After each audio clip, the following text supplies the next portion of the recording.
കണ്ണേട്ടാ? തീരെ വയ്യ. ഞാനിന്ന് ഓഫീസിലേക്ക് വരുന്നില്ല.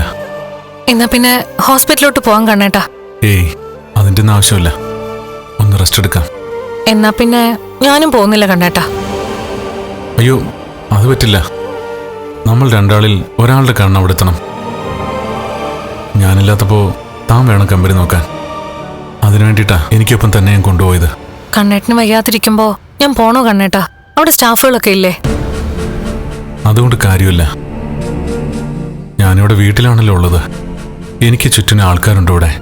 ആ ആൾക്കാരെ കണ്ണേട്ടന് പോലും വിശ്വാസമില്ലല്ലോ. അവർക്കൊപ്പമല്ലേ ഇത്രയും നാൾ ഞാൻ കഴിഞ്ഞത്. അതൊക്കെ ശരിയാ. പക്ഷേ കണ്ണേട്ടനൊരു കുടുംബജീവിതം ഉണ്ടാവില്ലെന്നാ അവരൊക്കെ കരുതിയത്. അവരുടെയൊക്കെ സംസാരത്തിൽ നിന്ന് ഞാൻ മനസ്സിലാക്കിയതും അത് തന്നെയാ.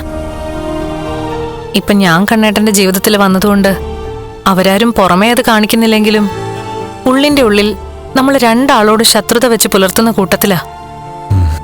അതൊക്കെ എനിക്കറിയാം. എന്നുവെച്ച് എന്നെ അവരൊന്നും ചെയ്യാൻ പോകുന്നില്ല. ഞാനിപ്പോൾ തന്നെ സാഗറിനെ വിളിച്ചു പറയാം, തന്നെ വന്ന് കൂട്ടിക്കൊണ്ടുപോവാൻ.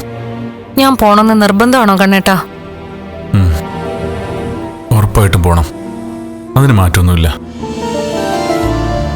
ഞാൻ പറഞ്ഞനുസരിക്കില്ല താൻ. ഇതുവരെ ഒന്നും അനുസരിക്കാതിരുന്നിട്ടില്ലല്ലോ. എന്നാ ഇതും കേൾക്കണം. തനിക്കറിയാലോ, ഈ ട്രീറ്റ്മെന്റ് പോലും എനിക്കിഷ്ടമല്ല. എന്നിട്ടും താനൊരൊറ്റ ആളിന്റെ വാക്ക് കേട്ടിട്ടാ ഞാൻ ഈ കയ്പൊക്കെ കുടിച്ചിറക്കുന്നത്. അങ്ങനെ പരസ്പര ധാരണയിൽ നമ്മൾ പോകുമ്പോൾ ഒരാൾ പറയുന്നത് മറ്റൊരാൾ കേൾക്കണം. ശരി കണ്ണേട്ടാ, എന്നാ ഞാൻ പോവാം.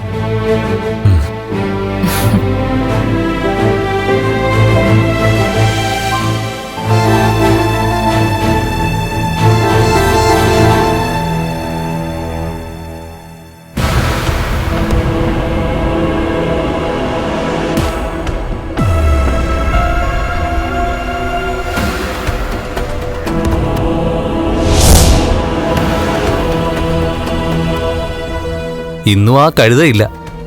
എനിക്കായിട്ട് അവൻ തന്നെ അവസരം ഒരുക്കുക. അതിനിടയ്ക്ക് വേറൊരു കോവർ കഴുത വിളിച്ചിട്ടുണ്ട്. ഓ, എന്നെ പൈസ തന്ന് വെച്ചിരിക്കുന്ന ഒരുത്തൻ. അവനെ കണ്ടിട്ട് എൻ്റെ ലച്ചുവിൻ്റെ അരികിലേക്കൊന്ന് പോണം.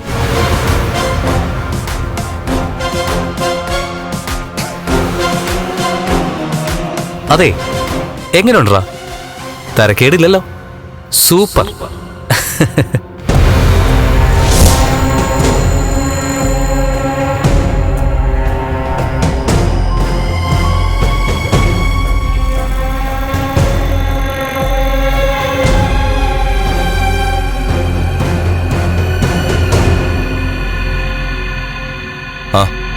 വാസാഗറെ,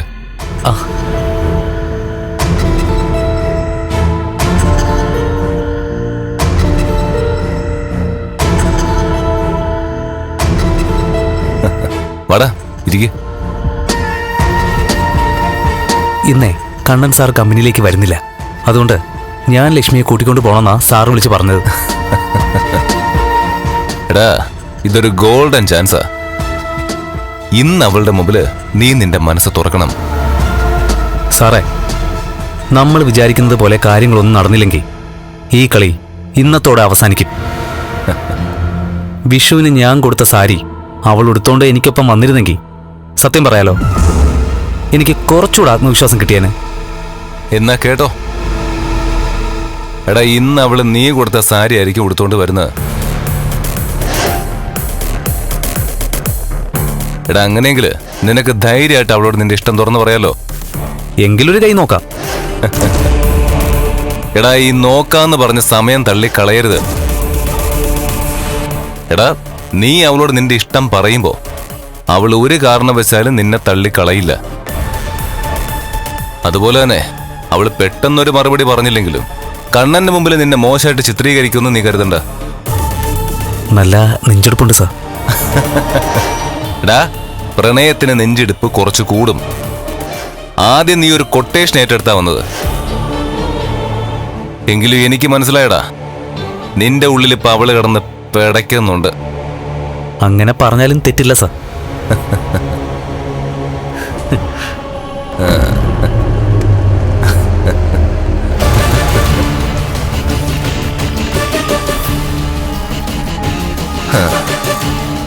എടാ, ഇന്നത്തോടെ ഈ നാടകത്തിനൊരു ക്ലൈമാക്സ് ഉണ്ടാവണം.